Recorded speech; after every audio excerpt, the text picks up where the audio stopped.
On arrive maintenant dans la 4e saison de la série The Boys. Est-ce que c'est toujours pertinent ou est-ce que en vrai ça commence à tourner en rond? On va en parler aujourd'hui.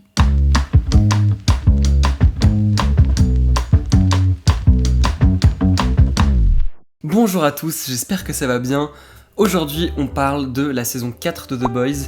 La saison n'est pas encore terminée, mais je me suis dit que j'avais envie d'en parler. À l'origine j'avais pas du tout prévu de faire une vidéo pour en parler, mais je me retrouve à être quand même assez investi dans cette série et je me dis que j'avais envie d'en parler. On est maintenant à l'épisode 5, donc on est à un peu plus de la moitié de la saison. Il s'est passé beaucoup de choses, donc je pense que cette vidéo sera un peu en vrac. Je vais parler de plein de choses différentes, mais un peu toute la série en général. The Boys, c'est une série que je regarde depuis assez longtemps. Maintenant que j'y pense, ça fait plusieurs années. Et dès que je termine une saison, j'oublie un peu, je passe un peu à autre chose, mais franchement, les 2 premières saisons, j'ai vraiment adoré, j'étais très investi. J'ai beaucoup aimé la 3e saison aussi, même si j'ai plus de problèmes avec celle-ci.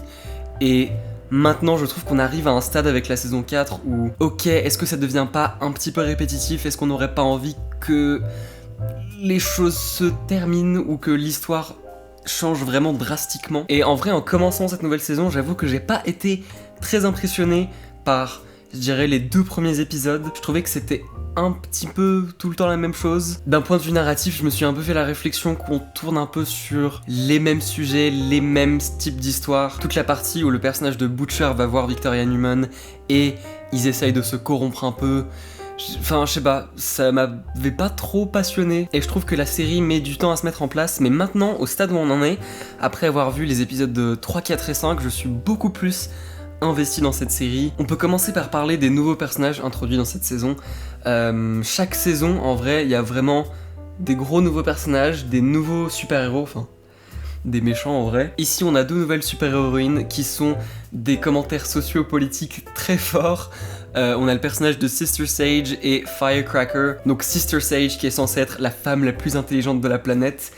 Personnage très intéressant parce que c'est assez intéressant de voir que la personne la plus intelligente au monde est au final carrément une mauvaise personne et fait des choses tout à fait affreuses éthiquement, et c'est un peu juste un personnage qui est là pour être dans les coulisses et manipuler tout ce qui se passe pour servir ses propres besoins et pour ne pas mourir aussi, parce que je pense que si elle fait un peu de la merde, Homelander va juste la tuer en 2 secondes. Donc personnage assez intéressant, très bien joué, très froide.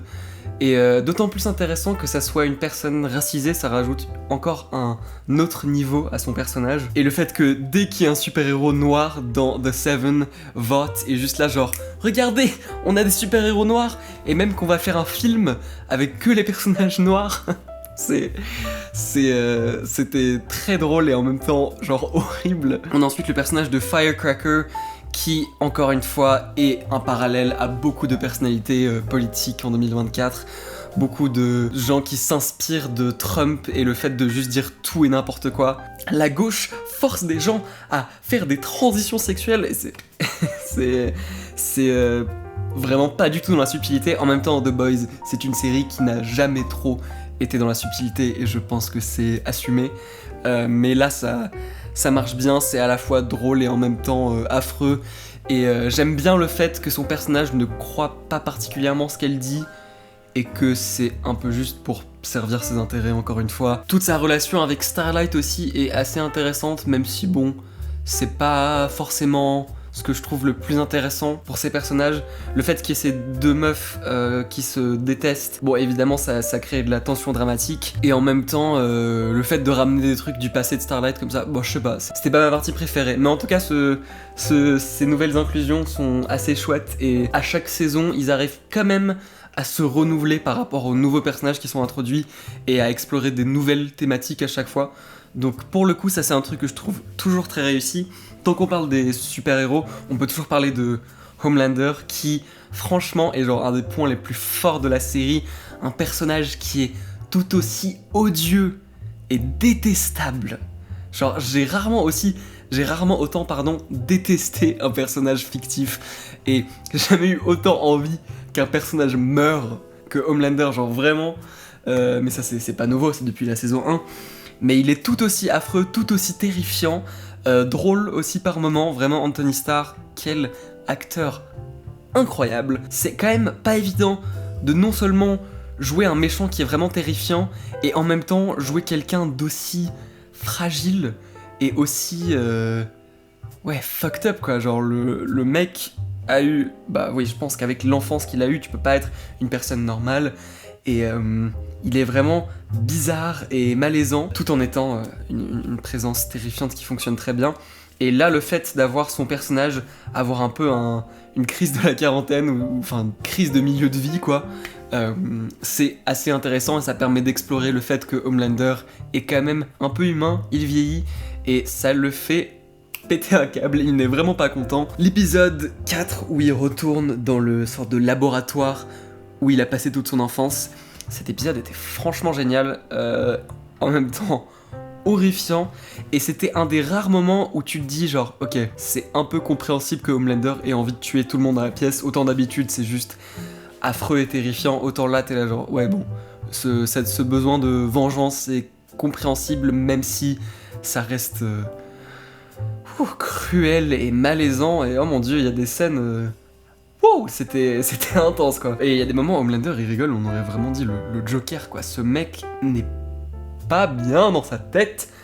Ah, et malgré le fait que là on est à la saison 4, on a quand même vachement fait le tour de tous les personnages, ils arrivent quand même pour Homelander à trouver des nouvelles choses à explorer avec son personnage, ce que je trouve cool. De l'autre côté, on a donc les boys, The Boys. Franchement, cette saison est un peu déprimante, on va pas se mentir, genre, il y a un peu tout qui se passe mal pour tout le monde. Butcher, bon, il va mourir, ça on le sait, mais il sombre de plus en plus et c'est un personnage qui est vraiment très complexe, que t'as envie que les choses se passent bien pour lui et ça reste un personnage pour lequel t'as beaucoup d'empathie, et en même temps là, quand on arrive à la fin de l'épisode 5, bah il est aussi vraiment odieux et c'est vraiment pas une bonne personne, et Karl Urban est vraiment formidable dans ce rôle, même si pour le coup c'est un des personnages où ça commence un peu à tourner en rond. Est-ce qu'il va être une bonne personne, est-ce qu'il va pas être une bonne personne, il est partagé entre deux mondes, mais au final ça reste un peu une mauvaise personne, et en même temps, est-ce que ça va vraiment devenir le méchant de la série?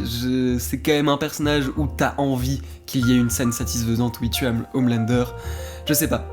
Le fait d'alterner constamment entre ces deux mondes pour ce personnage, je sais pas, j'ai un peu, je pense, envie que soit il devienne vraiment une bonne personne, ce que je préférerais, et qu'ils s'unissent plus avec The Boys et qu'il y ait moins de conflits entre eux, ou alors que ça devienne un réel méchant, je sais pas. De toute façon, il va probablement mourir, je pense pas qu'il va mourir dans la saison 4, mais il va mourir bientôt, en tout cas dans l'univers. Ou pas, peut-être, parce que peut-être qu'il a des super pouvoirs. Non, je sais pas. Mais ouais, pour tous les autres personnages, que ce soit Huey ou Starlight, enfin Annie, ouais, tout se passe extrêmement mal. Ça a été révélé au monde entier qu'elle a avorté, et c'est...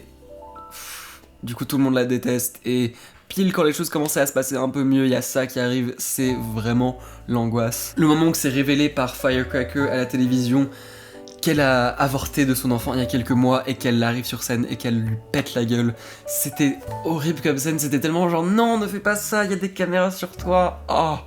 Et j'étais limite un peu frustré contre le personnage, genre tu pouvais pas juste avoir du recul sur la situation, et même si c'est horrible, genre tu sais que ça va juste être la pire chose pour toi et pour ton mouvement politique d'aller agresser une meuf devant beaucoup de gens, devant plein de caméras. Tout le monde est en train de croire les merdes que Firecracker est en train de raconter. Enfin, cette saison prend vraiment un angle politique de plus en plus fort et très actuel, que je trouve pertinent en vrai. Surtout avec le personnage de Firecracker qui ne fait que dire de la merde à longueur de journée. Les gens de droite. Et au final, ouais, du coup, tout le monde la déteste. Bref, c'est horrible. Huey, il y a son père qui est mort.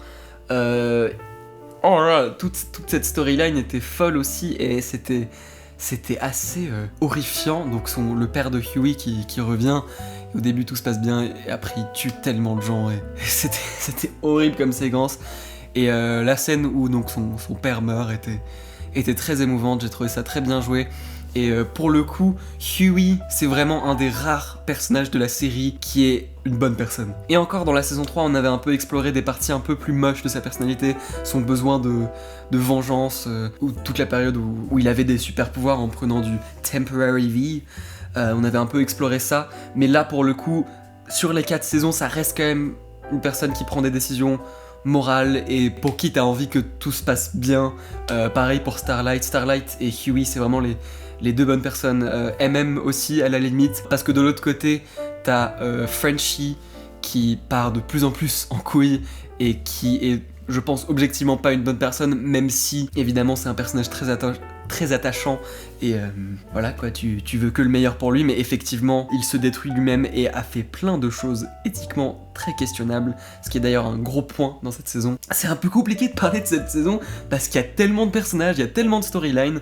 Chaque épisode dure 1 heure, donc il se passe quand même beaucoup de choses en un épisode. Je vais pas pouvoir parler de tout, je pense, c'est un peu plus d'un point de vue général en mode récap parce que il y a trop de choses à dire, mais je trouve que toutes les dynamiques entre les personnages marchent toujours bien. Je suis très curieux de savoir ce qui va se passer avec le personnage de Frenchie, parce que fin de l'épisode 5, il s'est mis en prison lui tout seul. T'étais là genre, mec, pourquoi tu fais ça? Je comprends, moi aussi, la culpabilité c'est compliqué, mais genre, vraiment, il s'autodétruit en fait, c'est complètement ce qu'il est en train de faire. Même avec la drogue et tout, c'est vraiment un personnage qui s'autodétruit constamment. Encore une fois, un peu en vrac, vous m'excuserez, il y a trop de choses dont j'ai envie de parler, donc voilà, je parle de beaucoup de choses. Dans l'épisode 5, il y a aussi le retour de Stan Edgar, où pour le coup, ça faisait tellement longtemps que j'avais pas regardé The Boys et que j'avais même pas tant pensé que ça, que j'étais genre, attends, mais qu'est-ce qui s'est passé? Est-ce qu'il est mort? Et non, il n'est pas mort, il était en prison. Effectivement, j'avais oublié, Victoria Newman l'avait donc mis en prison dans la saison 3. Il y a un retour de ce personnage qui était très agréable, vraiment, cet acteur est incroyable, même si il joue quand même des rôles qui se ressemblent beaucoup, que ça soit The Boys, The Mandalorian ou Breaking Bad, c'est beaucoup de méchants. Mais voilà, personnage extrêmement récurrent que j'adore. De toute façon, j'adore les personnages qui n'ont pas peur de Homelander et qui enfoncent le couteau dans la plaie, là où ça fait mal pour Homelander, et vraiment, Stan Edgar, il n'a pas du tout peur de ce mec et il le connaît par cœur, il sait qu'il est juste... qu'il a juste énormément d'insécurité. Bref, donc c'était cool de revoir ce personnage. J'ai bien aimé son inclusion dans l'épisode, je trouvais qu'elle avait du sens. Et sa dynamique avec Victoria Newman est chouette, où genre, ils s'en veulent de tout, c'est une relation hyper compliquée, et en même temps, ils s'aiment, bref, c'est très très chelou comme relation. Et j'avais un peu peur qu'il soit juste là que pour cet épisode, et qu'au final il revienne plus, surtout qu'on le voit partir à la fin. Mais à la fin, Victoria Newman le sauve, donc je pense qu'il reviendra très certainement dans la saison. Donc c'est cool en vrai, je suis quand même assez intrigué de savoir ce qui va se passer. Pour la saison au complet, je suis assez content. C'est une série qui est assez intense, c'est-à-dire que dès que je regarde un épisode, il y a un peu cette sensation que tout peut arriver, et c'est une des rares séries que je regarde où il y a vraiment genre un niveau de tension très très haut, où je me dis, genre concrètement, n'importe qui pourrait mourir à n'importe quel moment. Alors évidemment, il y a des personnages comme Butcher, Hughie, Homelander, on sait qu'ils vont pas juste les tuer dans un épisode random, c'est plus un truc de fin de série, donc il y a certains personnages où tu dis, bon, ils vont peut-être pas mourir là tout de suite.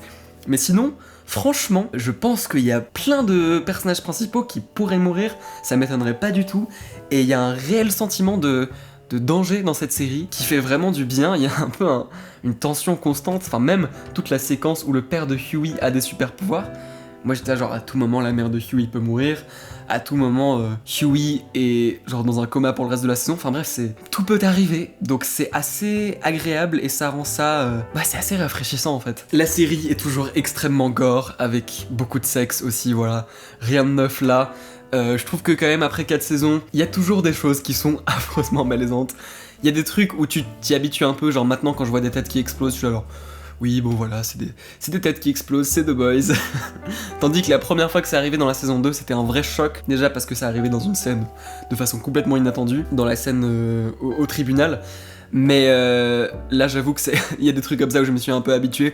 Mais quand même, il y a toujours des moments qui sont horribles, qui sont affreux à regarder. Le moment où le personnage de The Deep... Putain, j'ai même pas parlé de ce personnage, il y a trop de choses dont il faut que je parle. Mais le personnage de The Deep a une semi-relation avec le personnage de Sister Sage, et du coup il prend un sorte de bâton, il prend un truc en métal qui plante dans son cerveau à travers son œil pour genre détruire une partie de son cerveau qui va ensuite se régénérer, mais du coup on entend genre les bruits et il doit le ressortir. C'est affreux. J'étais tellement mal quand je regardais cette scène, j'étais vraiment en PLS, c'est vraiment immonde. Et il y a plein de choses sexuelles très désagréables à regarder, je pense notamment au mec qui se dédouble plein de fois. Voilà une image que je préférais oublier, c'était vraiment crade. Donc ouais, pour le coup, pour les gens qui aiment cette partie de la série, c'est toujours aussi choquant et insane. En tout cas, les moments humoristiques marchaient toujours très bien. Encore une fois, on est dans le commentaire social et politique très fort, notamment avec A-Train, qui a un sorte de faux biopic avec des caméos de Will Ferrell. D'ailleurs, Will Ferrell qui est dans cette série pendant genre quelques scènes, et c'est hilarant. Le coach blanc qui doit sauver le mec noir des cités. C'était vraiment un des trucs très très drôles avec genre la fausse bande-annonce et tout. Et même toute la présentation de tous les films et les séries de super-héros en mode énorme parodie de Marvel et de Disney avec les phases genre 11 à 19, enfin bref, c'est très absurde, c'est très dans le too much.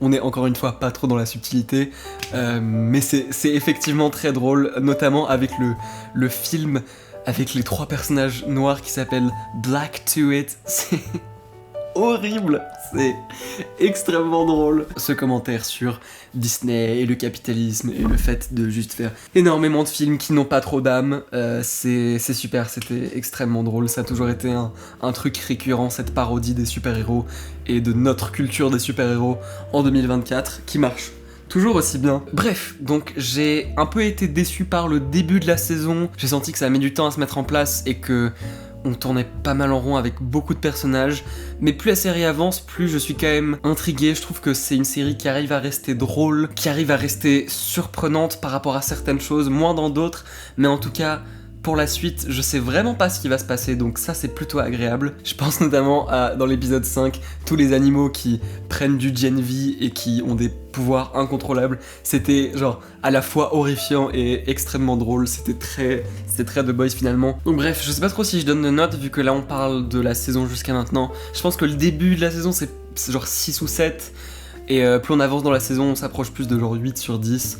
Je sais pas. Un des trucs qui me rassure quand même beaucoup, c'est que la saison 5, donc la prochaine saison, sera la dernière saison de The Boys. Ça a récemment été confirmé par Eric Kripke, le showrunner, et ça me fait vraiment plaisir, je trouve ça cool. Je pense que cette série court déjà un peu le risque de durer trop longtemps. Déjà là, malgré toutes les choses positives que j'ai dit, je pense que c'est vraiment bien que il faudrait que ça se dirige vers une conclusion. Je me demande si la saison aurait même pas pu se terminer sur la saison 4.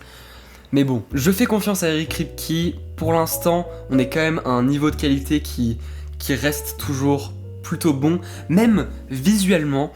On pense à beaucoup de séries Marvel qui sont genre produits en masse, et même des films Marvel qui sont produits en énorme quantité. Bon, apparemment maintenant ça va ralentir un peu, mais tu sens vraiment une baisse de ouf dans la qualité, enfin surtout visuellement. Il y a vraiment des séries Marvel qui sont genre moches, et même des séries Star Wars qui paraissent un peu rushées et qui...